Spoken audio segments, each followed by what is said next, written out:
Welcome back to Rich Words Music, where today we're taking an in-depth look at this. It's the 2023 Squier Sonic Telecaster in this rather beautiful shade of California blue. Now, the Squier Sonic Series is Fender and Squier's most affordable range of Telecasters, Stratocasters and Mustangs, and the Sonic range replaces the long-standing Bullet range of Teles and Strats that you're probably familiar with. Now, these are very affordable instruments. They'll set you back under $200 or about 170 or 180 euros or even less in British pounds. But Fender and Squier say that they're fantastic first instruments or instruments for students or even child learners, but they're also great for players on any level of their journey. So what we're going to do today is put this guitar to the test. We'll see how versatile it is, how good it sounds, I'll tell you how good it feels, how it plays, and give you a bit of my own opinions on this guitar. So stick around for those at the end of the video. But first, what I'm going to do is tell you about the features and the specifications of this guitar. Now, as I said, this one cost me 180 euros. I bought it myself. This video is in no way sponsored, and I ordered it online, so it came sight unseen. And what we're going to be doing in this video is experiencing the guitar just as it came. There's been no setup done to it or anything like that. This is literally how it came out of the box. I let it acclimatize to my room, I tuned it up, and I played it, and that's what we're going to hear in this video, warts and all. So let's look at those features and specifications then. And underneath this beautiful California blue finish, we have a poplar body. Now, poplar is found on quite a lot of Telecaster models, including many more expensive ones, so that's a decent wood for us to have here. And one thing worth mentioning right now is that the bodies of the Sonic models are actually thinner than those of standard Squier or Fender Tele models, and you can see here that my Fender Tele here is about half a centimetre or perhaps a quarter of an inch thicker than that of the Squier Sonic guitar. Now, apart from that, we have a pretty traditional looking Telecaster sort of affair. We have this single ply white scratch plate here, and I just think the look of this guitar is fantastic. It's California blue, and this does look like a California blue sky with a single white cloud in it. It's really, really nice and inspiring to look at, and I think that's a really important factor with affordable guitars. Here we have two traditional Telecaster type pickups, and they're designed in-house at Squier, and I found out from the Andertons video on these guitars that these pickups are actually featured in Squier's more expensive Affinity line of guitars as well, so that's a pretty cool thing to have on these Sonic guitars. Here we have a traditional Telecaster 6-saddle bridge, so we've got each string can be intonated for height and intonation, and this is also a top-load bridge, so you load the strings through here to restring it. There is no string-through body here. As you can see, the back of the body is just solid wood and California blue goodness. Here we have a 3-way selector switch to move between the different pickup settings. We have a master volume control and a master tone control, and the hardware is chrome. Now, if we move up to the neck of the Telecaster, we can see that we've got 21 frets here on an Indian laurel fingerboard. We have a satin finished maple neck. The frets themselves are narrow tall, so that's a decent modern feeling fret, and the profile of the neck for me is a fairly chunky C shape. On their website, Fender and Squier say that this is an inviting slim shaped neck, but for me it's not slim. In fact, the neck on this guitar is chunkier than the Mexican Fender that I just showed you that has a Fender Modern C neck, so it's a really nice handful, feels really decent indeed. Now, we've got a 42mm synthetic bone nut here. The fingerboard radius, that's the curvature of the fingerboard, is 9.5 inches, so that's really, really decent, modern feeling, not too rounded, not too flat, super for any style of playing, from chords to solos and anything in between. And the scale length of this guitar is your pretty standard Telecaster 25.5 inches or 648mm. If I move us up to the headstock there, we can see the Squier and Fender logos too, and if I flick it over to the back, we've got 6-in-line Squier chrome tuners. So this is the Squier Sonic Telecaster in California blue, and what we're going to do next is play it in as many different musical styles and settings as possible. My rig for today is going to be my Hughes & Kettner Black Spirit 200 amp head. We'll be going straight into the amp's front end, and we will be going from the red box out of that into my Mac, into my recording software, with no post-production done on the audio whatsoever. Now, the Black Spirit 200 will set you back about 700 or 800 euros or 500 or 600 second hand, so it's more expensive than the guitar, but you know what they say, if you're buying your first guitar, you should spend more money on the amplifier anyway. This is not a tube amp, it's not a super expensive amp, so I think it's a decent, realistic companion for this guitar. Now, we'll start on the amp's clean channel, and we'll play some folk and some pop and some blues and that sort of stuff. Then we'll kick on the amp's crunch channel and play some classic rock and some fat indie riffs, because I think this guitar is going to be perfect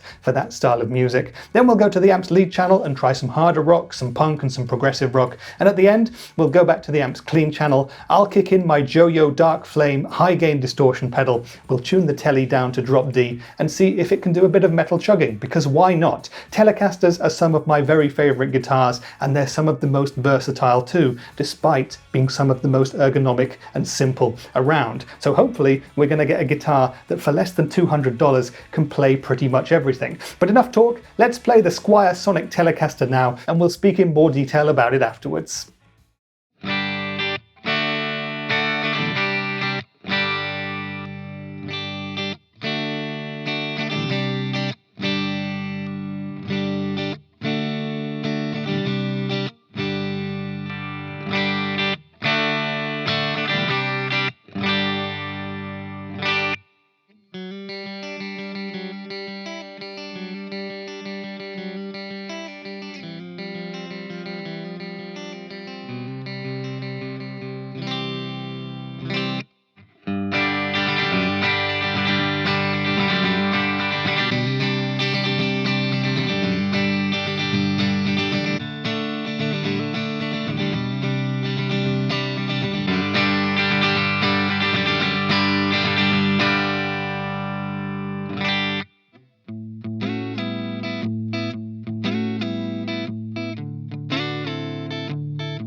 Okay then, so that was the 2023 Squier Sonic Series Telecaster in California Blue, and I hope you enjoyed the playing and the tones. I'd love it if you could leave me a comment telling me what you think of this guitar. Do you think it's worth the money, or do you reckon that it's more valuable to you to actually spend a bit more and get a Squier Affinity, or even a classic vibe? Let me know your thoughts and opinions down there, and I look forward to getting a bit of a discussion started. But for me personally, this was a guitar that I absolutely had to have. Now, I love Telecasters and I love blue guitars as well, so when the Sonic series dropped in May 2023, I just had to have this one, and so I spent my own money on it. Like I said before, this video is completely unsponsored. These are completely my opinions about this instrument. I've had a bunch of cheap Teles before. I've had Bullet Teles, I've had Affinity Teles over the years, so I really know my way with Squiers, and I was excited to get this one and see how the Sonic series had been improved from the older Bullet series, which were decent guitars in their own right, by the way, but there's always room for improvement. And when I got this guitar out the box, I was very, very impressed straight away with the looks. I mean, this California blue finish is just wonderful. It's a really, really nice shade of blue,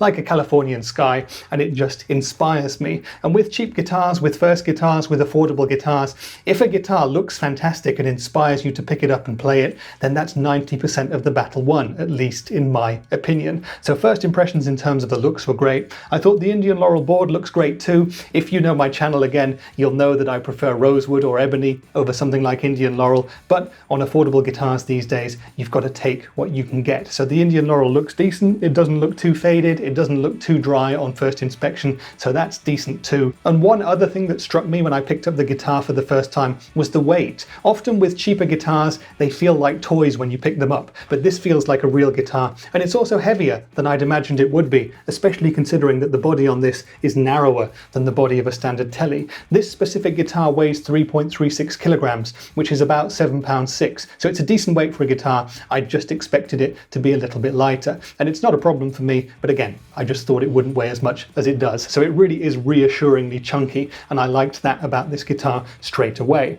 Now, the next thing that you look at when you get a new guitar, particularly a cheap one, is how good is the build quality and actually what's wrong with it. Especially when you order online unseen, you're kind of thinking, what could be wrong with the neck? Is the nut going to be cut well? Is the intonation going to be good? Are there going to be chips in the paint or anything like that? And I was extremely happy to go over this guitar with a fine tooth comb and realize that there's nothing really wrong with it. And that's another fantastic point for a sub €200 guitar. You can't expect perfection or anything like that with a guitar like this, but for this price point, I was really, really impressed. There's no blemishes in the paint or anything like that. There are none of your telltale lacquer cracks at the neck pocket or anything like that. All of the hardware does its job really well. The pickups work. There's no crackly pots or anything like that. And the neck seems to have been done very well as well. So the nut's probably being cut decent. The intonation is almost spot on. The frets are decent and smooth too. No rough edges or anything like that. Really, really impressive in that regard. And the tuners are decent too. They're quite firm, but they're not stiff, and they hold the guitar in tune pretty well. So this guitar could benefit from a setup. Of course, every new guitar could,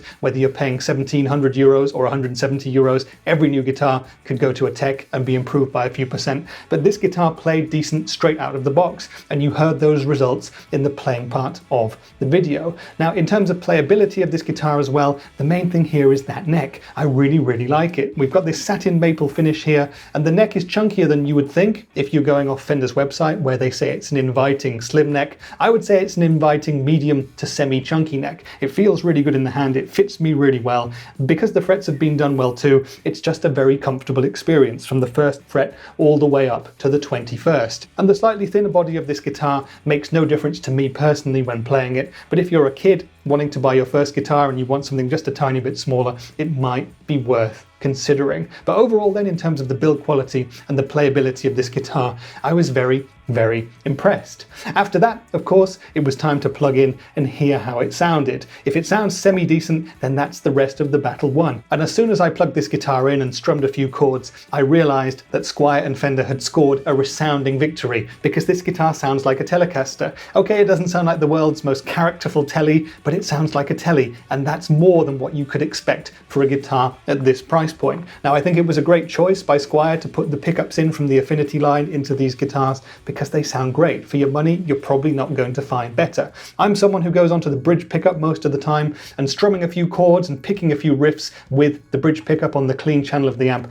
just sounded like a Tele. It had that really nice twang to it, it had that nice glassy brittle top end that I do tend to like, and it just worked for everything that I did with it. It sounded great for pop, it sounded great for the country stuff, the folk stuff, the strumming, really, really decent. Now, I would say that the neck pickup is the weaker of the two on this guitar. It's also significantly weaker in terms of power output, and you do get a volume drop when you go to the neck pickup. This also affects the middle setting where both pickups are on together. But for me personally, I'm someone who's often on the bridge pickup anyway. And if you know my main Fender, you'll also know that I took the neck pickup out of that and put a wide range humbucker in it because I just prefer that for neck pickups. But for the clean sounds, I was very, very impressed. We got a wide range of genres out of it. With a bit of reverb going, it just sounded lovely. You could strum for days just on the clean channel of the amp. When we went up to the crunch channel of the amplifier, this was another place where this guitar just feels like it's at home. And I think this is where a lot of you are going to spend a lot of time on this instrument because it sounds fantastic doing Marshall-y type sounds for classic rock, for more modern rock, and also for indie rock tones as well. That's where I spend a lot of my time personally, and the guitar and the bridge pickup in particular were fantastic for that. With a Tele bridge pickup, you have this really nice aggressive top end, which is not ever too much, at least in my opinion. It's aggressive and in your face, but not too brittle, and it works fantastically, at least in my opinion. So fantastic crunch tones, really, really love them. And when we went up to the lead channel of the amp and started doing the punk rock and the hard rock as well, it sounded fantastic too. This is going to be a great guitar for pop punk and that kind of genre. It loves to do palm muting. It's a very clear guitar. You hear all of the strings in every bar chord that you play, even with a lot of distortion. Really, really decent for that. Now, of course, this being a Tele, you're going to get noise when you turn up the gain, and you do have a bit of background noise with this guitar, but if you need to, get a noise gate and you'll solve that problem with the push of a button. Now, when we went down to drop D and we used the Joyo Dark Flame distortion to do some metal, the Tele actually handled it okay. It wasn't too bad. I don't think you'd be buying this guitar specifically to play metal, but it can do that if you want to do it. And overall, what you have here is a fantastically versatile instrument, especially if you consider the price. From really clean cleans all the way through to really heavy distorted sounds in drop tunings, the Sonic Tele handled it, and handled it really well, and I was very, very impressed. Now, there is just one thing that I noticed that I wanted to bring to your attention. Maybe you heard it, but as we progressed up the levels of gain, as we were getting dirtier and dirtier with our signals, you started to hear a slight metallic sort of a ringing tone behind some of the riffs. And I think that there might be a loose something or other here on the guitar, and I'm going to have to work out what that is, get the guitar set up, and hopefully that's going to go away. It's not a problem when you're playing, it's not a problem if you don't really think about it too much, but if you were recording the guitar, it's probably something you would hear and might start annoying you at some point. So something that should disappear with a setup. But thinking about it, that's the one slight critique that I can make from this guitar straight out of the box. And if it gets that setup, which it needs, that might even go away. So for sub $200, that's a pretty great return for your money. And I'm really, really impressed with the guitar in that sense too. But if you've been watching this video and you're kind of into the idea of a Tele, but you don't want that California blue, what else is out there? Well, luckily there's a lot, because pretty much every guitar company makes their take on the Tele. But if you really want to have Telecaster on the headstock and want the real deal, then it's got to be Squier or Fender. In the Sonic series, there are 3 other colours. Now, you can get it in a traditional black or traditional butterscotch if you like, both with maple necks, or there's a beautiful Torino Red version with a black scratch plate and an Indian laurel fingerboard, which looks fantastic too, and I almost pulled the trigger on as well. If you wanted to spend a bit more in terms of Squier, you could spend $60 or euros more and progress to the Squier Affinity range. Now, those should be an upgrade in some regards. They have a full thickness body and string through body format as well, which might give you more tonal sustain. But I would really recommend heading down to your local Squier dealer, checking out the Sonics next to the Affinities, and who knows, you'll find one which works best for you. If you've got even more money, 3 or 4 times the budget of a Sonic, you could look to the Squier Classic Vibe range too, because those are fantastic instruments for the money as well. And if you want to have a Tele type guitar but you're not that fussed about the brand, there are a bunch of other brands that make guitars also around this budget point. Now, the main one for me would be Harley Benton. I've done a bunch of Harley Benton videos on my channel, and I will be comparing my Harley Benton TE62cc to the Sonic Tele as well. Check out my Harley Benton videos there and sub to my channel well if you want to see the Harley Benton Squier shootout, which will be coming in the next few weeks. Now there's other brands that make teles too, like Jet Guitars. Do a Google search, put your budget in as well, and you'll find something to look at and that might work for you. So what are my final thoughts on the Squier Sonic Tele then? Well, I'm really genuinely impressed with this guitar, and especially if you think about that price point. For sub $200 for 180 euros, this is fantastic value for money. And if you're starting your guitar journey and you're looking for a Tele type guitar, you can't go wrong with this one. It's absolutely fantastic for that price point. And what a guitar to start your musical journey on. I wish I'd had something like this when I was starting out back in the day. Do budget in for a setup to make it a little bit better as well, but this is a fantastic beginner's instrument. And I do think that if you're not a beginner, if you're someone who's looking for their first Tele and wants to do it cheap, or if you're just someone who doesn't have that much money and wants to add a really cool guitar to your collection, this could be worth looking at. Of course, it's going to be a decent modding platform as well if you ever wanted to swap out the pickups, but I honestly don't think that's necessary. And I think at a certain point, you'll want to progress to something like a proper Fender with Fender on the headstock, maybe even an American built one with all the mod cons that come with it. But in terms of this being a sub $200 guitar, I'm really impressed. I shall be adding it to my collection, and I look forward to getting to know it more over the next few months. I hope that this video has answered all of the questions that you might have had about the Squier Sonic Tele, but if there's anything else you'd like to know, drop me a line down there in the comments and I shall answer to the best of my ability. If you're still around, it would make my day if you wanted to like the video or maybe even sub to the channel, because that really does help. But that's been it for today's video. I've been Rich for Rich Words Music, and I'll see you in the next one. Bye for now.